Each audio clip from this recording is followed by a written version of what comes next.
atau COVID-19 itu adalah penyakit, kalau diperpanjang itu kan sebenarnya coronavirus disease 19, jadi 19 yang berada di tahun 2019.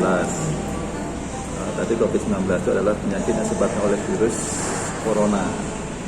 Nah, COVID-19 ini termasuk penyakit, kalau dalam program itu namanya penyakit emerging.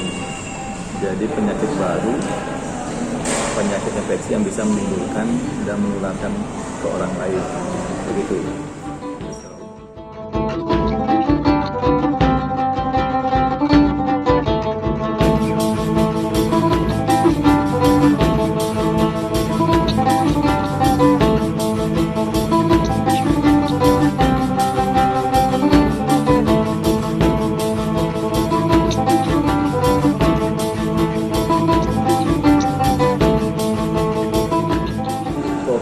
COVID-19 atau COVID-19 itu pertama kali muncul di Indonesia.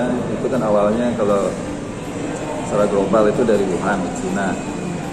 Kemudian kalau dia mulai ke Indonesia itu sebenarnya itu kasusnya itu pertama kali yang di Depok, bagian daerah Itali.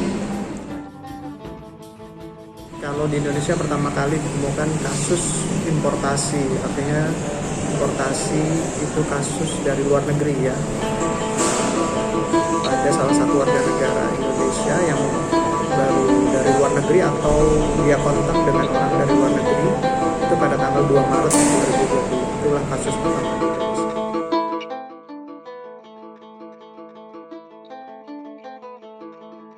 Karena pada saat itu ada peningkatan kasus yang luar biasa, baik secara nasional khususnya di DKI Jakarta.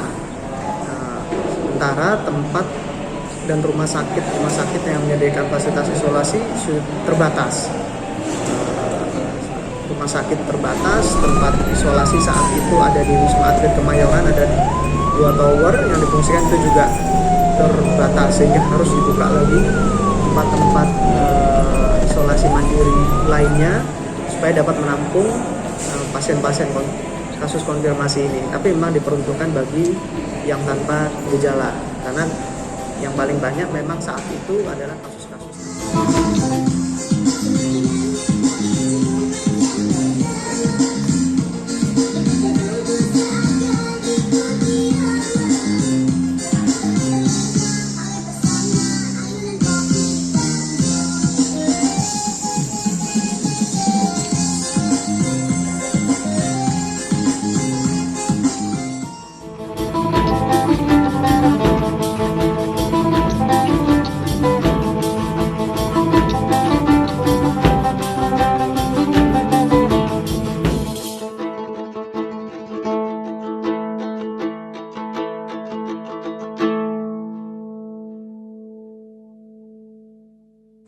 Kalau mulai dari sistem isolasi itu pertama pasien-pasien itu akan di ACC dulu sama koordinator kita, Dr. Mirza.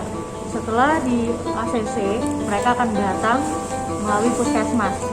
Nanti masuk pertama itu akan di briefing duluan.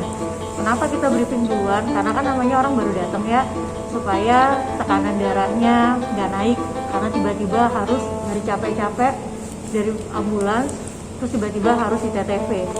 Jadi kita kasih jeda untuk briefing mungkin 10 menitan, briefing tentang aturan-aturan yang ada di sini, biasanya dilakukan oleh perawat.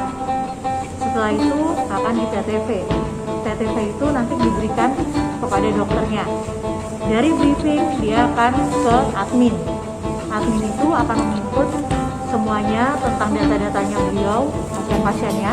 Setelah itu akan ke dokter. Dari dokter kami screening ulang, kami ada evaluasi. Seandainya misalnya ada yang komorbidnya tidak terkontrol, atau mungkin ada riwayat-riwayat seperti asma yang udah baru kambuhnya misalnya 1 minggu yang lalu, atau ada TBC misalnya TBC-nya baru selesai berobat, itu tidak bisa di sini. Karena pada prinsipnya OTG itu harus tidak ada gejala. Kalaupun ada gejala, itu harus gejalanya sangat ringan. Karena di sini kan sebenarnya seperti di rumah juga, ya isolasi mandiri yang kami siapkan. Obat-obatannya terbatas. Kalaupun ada komorbidnya harus terkontrol. Komorbid itu ada penyakit penyerta. Penyakit penyerta yang kami maksud itu seperti darah tinggi, sakit gula, penyakit paru lama, misalnya pneumonia, radang paru, atau TBC.